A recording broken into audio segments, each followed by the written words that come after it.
नमस्कार, मी राणी कासलीवाल. आपण पाहत आहे डिजिटल अहिल्यानगर आणि आता आपण आहोत अहिल्यानगर शहरातील सक्कर चौक यामध्ये आणि आता रात्रीचे 12:30 वाजले आहेत.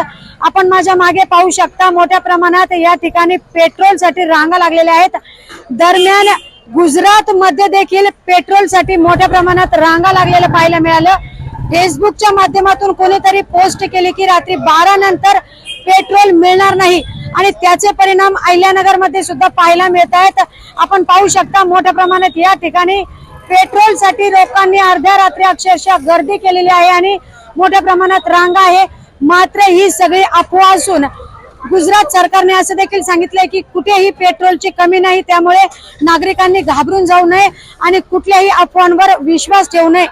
आता आपल्या बरोबर पेट्रोल पंपाचे सुपरवायझर आहेत, जाणून घेऊ त्यांच्या ही प्रतिक्रिया. सर, डिजिटल अहिल्यानगर मध्ये आपलं स्वागत. आपण पाहतोय पेट्रोल पंपावर मोठ्या प्रमाणात रांगा लागलेल्या आहेत. तुम्हाला कंपनीकडनं असे काही मेसेज आलेले आहेत का की पेट्रोलची कमी आहे, पेट्रोल मिळणार नाही, डिझेल मिळणार नाही, अशी काही तुम्हाला इन्फॉर्मेशन आलेली आहे का? नमस्कार, मी सुनील गोडे इथे शिप सुपरवायझर म्हणून काम करत आहे. तर आमच्या कंपनीकडून आम्हाला तशी काय अजून प्रतिक्रिया आलेली नाही आहे. आमच्याकडे सध्या पेट्रोल व डिझेल पूर्ण प्रमाणात चालू आहे.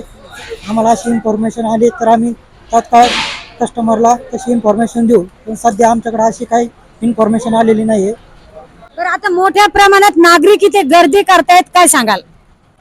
आता नागरिकांना अफवांच्या अभावी ते गर्दी करू राहिले. त्यांना अफवा पसरलेली आहे की पेट्रोल शिल्लक नाही, डिझेल शिल्लक नाही.